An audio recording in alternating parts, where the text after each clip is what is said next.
Olá, eu sou Bruno Proença, bem-vindos a mais um podcast do Banco de Portugal. Neste episódio vamos conversar com Teresa Cavaco, diretora do Departamento de Sistemas de Pagamentos do Banco de Portugal, e com Pedro Marques, diretor do Departamento de Emissão e Tesouraria, sobre a pandemia e como a pandemia afetou os hábitos dos portugueses nos pagamentos no seu dia-a-dia. Vamos também falar do trabalho do Banco de Portugal, sobre a forma como garante a segurança de todas as compras feitas pelos portugueses, sejam elas com cartão, sejam com notas e moedas. Teresa e Pedro, muito obrigado por terem aceito o nosso convite. Bem-vindos. Primeira questão para os dois, e precisamente sobre a pandemia. Os dados mostram que os pagamentos com cartão recuaram, mas igualmente os levantamentos de dinheiro caíram ainda mais. Ou seja, aparentemente tanto cartões como notas e moedas foram vítimas do confinamento e dos hábitos dos portugueses em resposta a esta pandemia. Teresa.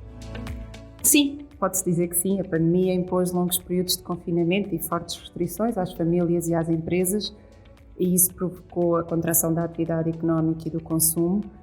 Após 6 anos de crescimento consecutivo nos pagamentos, verificámos em 2020 uma redução dos pagamentos, quer em valor, quer em número. Em valor em particular, os portugueses gastaram menos 4% nos seus pagamentos do dia-a-dia. Continuaram a preferir os cartões, é verdade, mas houve uma redução das operações com cartão. Apesar de 85% das compras serem feitas com cartão, se não considerarmos o numerário, o que acontece é que houve uma redução muito significativa dos levantamentos e das compras, e isso levou à contração dos pagamentos com cartão no seu total. Esta redução das operações com cartão foi de facto muito abrupta durante o primeiro estado de emergência, revelando que os cartões também entraram em confinamento, de tal forma que houve uma quebra de mais de 40% face àquilo que seria o valor esperado nesse período do primeiro estado de emergência. Depois houve uma ligeira recuperação, mas não o suficiente ao longo do ano para inverter a evolução negativa. Os levantamentos de numerário decresceram mais, de forma mais acentuada do que as compras. Isso era uma tendência que já vinha a acontecer em anos anteriores, mas que foi, de facto, mais acentuada em 2020. Mas acho que mais do que os cartões terem estado em confinamento, o que aconteceu foi que os portugueses alteraram a forma de utilizar o cartão. Utilizaram o cartão mais para pagamentos online, mais para contactless e mais para iniciar transferências, e menos para fazer compras em terminais físicos. Pedro, e o dinheiro foi afetado por esta pandemia? O cash? Sim.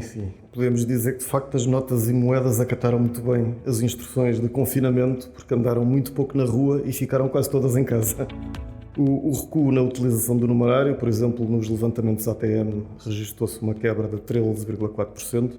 Deu-se logo após a declaração de pandemia e resultou naturalmente, como não podia deixar de ser, da enorme quebra no número de transações comerciais efetuadas.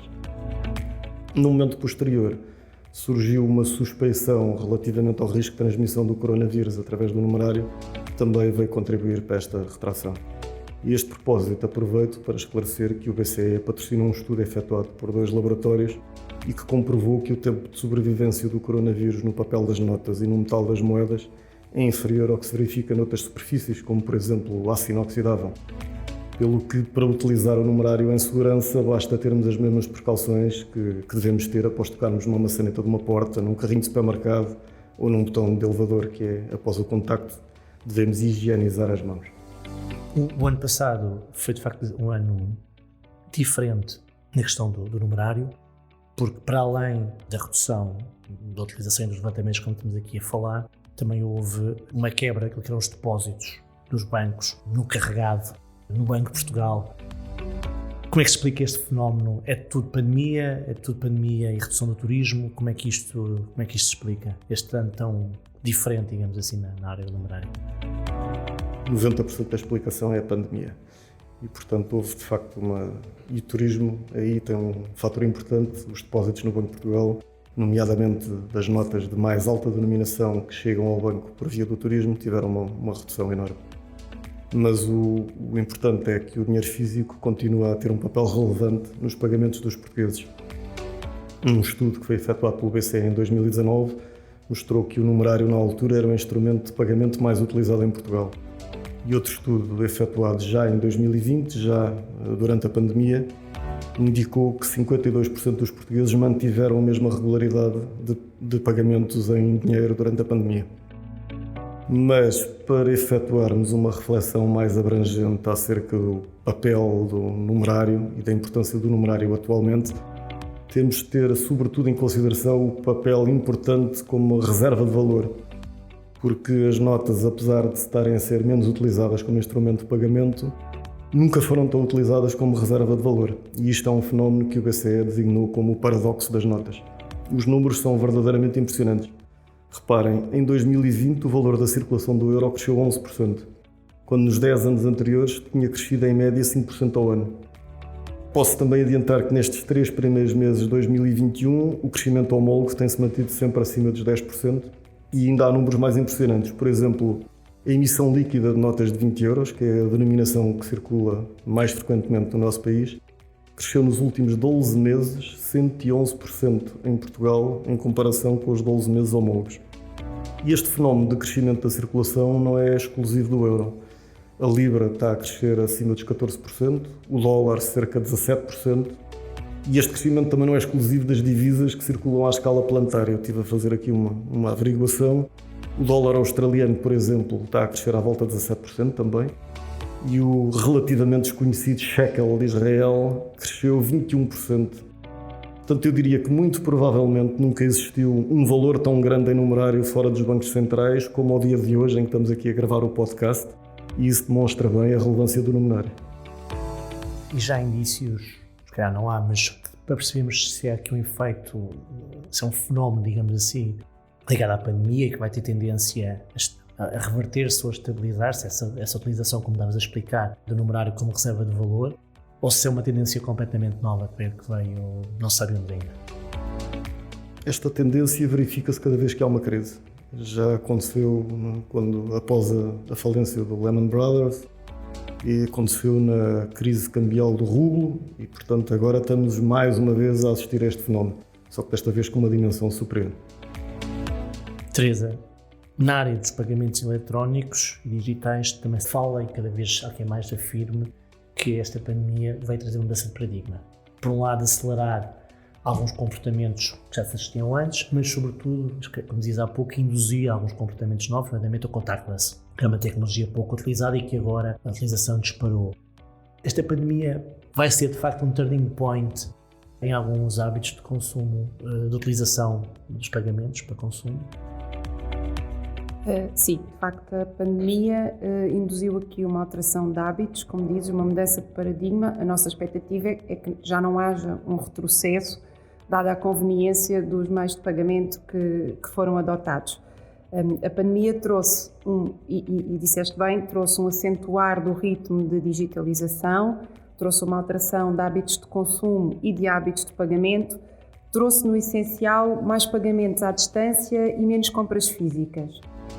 Portanto, isto significa que trouxe mais compras online, e com o encerramento das lojas os consumidores portugueses adotaram o comércio online, e as compras online cresceram de forma muito significativa em 2020 e no final do ano representavam já 13% do total de compras com cartão.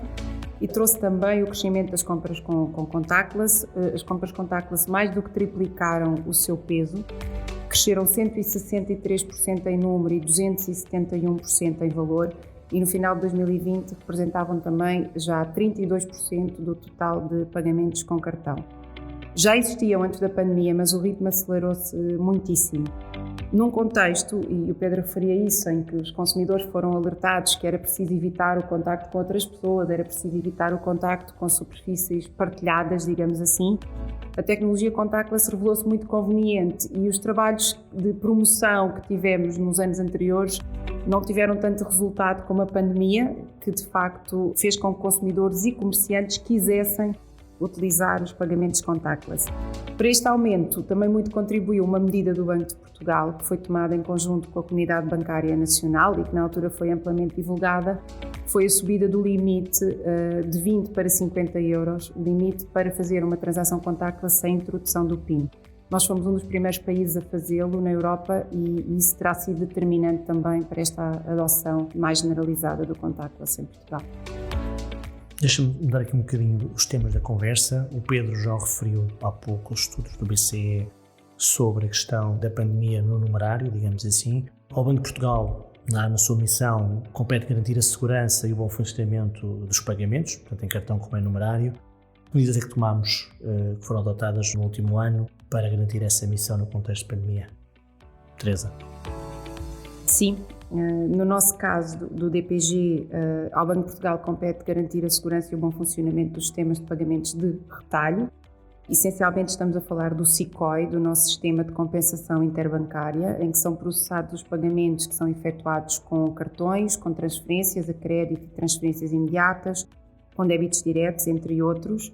Por um lado, o Banco de Portugal procura sempre garantir a disponibilidade, a resiliência, a eficiência e a segurança do sistema para que os agentes económicos possam efetuar os seus pagamentos com normalidade. Numa situação de pandemia, esta garantia é ainda mais premente. Ou seja, nesta situação de pandemia, as instituições que disponibilizam os serviços de pagamento tiveram de se adaptar não só a uma forma nova delas próprias trabalharem, mas também a uma forma nova dos agentes económicos pagarem. E isso implicou aqui uma estreita colaboração do Banco de Portugal, enquanto gestor do SICOI, com o processador das operações do SICOI e também com os prestadores de serviços de pagamentos em Portugal, para que se pudesse garantir essa disponibilidade e essa eficiência do sistema durante todo o ano 2020. O que conseguimos fazer? Mas, para além de garantir essa disponibilidade e essa eficiência, é também importante trabalhar o desenvolvimento contínuo do sistema, promover soluções inovadoras e seguras para que os consumidores possam usar. Se não o tivéssemos feito ao longo dos últimos anos, não teria sido tão fácil a adoção do contactless ou não teria sido tão fácil a adoção do comércio online de forma segura. E por isso eu diria que num cenário adverso viu-se que de facto aquilo que o banco faz bem e faz sobretudo a 4 níveis, faz na operação do sistema, na superintendência, na regulação e no desenvolvimento em contínuo desse sistema. Pedro, no numerário. Bem, no caso do numerário, a segurança passa fundamentalmente pela garantia de que as notas e moedas que estão em circulação são genuínas. E nesse âmbito o Banco de Portugal desenvolve variedíssimas atividades para promover essa segurança. Desde logo, cada vez que é lançada uma nova série de notas, o banco participa na seleção dos elementos de segurança. Têm que ser difíceis de falsificar, mas fáceis de entender e atrativos para os cidadãos. E neste âmbito podemos dizer que fomos bem-sucedidos, pois o euro é uma das divisas mais seguras do mundo e o número de contrafações retiradas da circulação é relativamente baixo. Depois, através de campanhas de formação e informação destinadas a diversos públicos, porque o cidadão bem informado consegue facilmente identificar uma contrafação. Para esse efeito, desenvolvemos um programa formativo adaptado a instituições de crédito, empresas de transporte de valores, forças de segurança, escolas, comerciantes, associações de apoio em visuais e outros. E ministramos ações de formação presenciais e através de uma ferramenta de e-learning que foi desenvolvida pelo Banco de Portugal e foi adotada por outros bancos centrais, incluindo o Banco Central Europeu.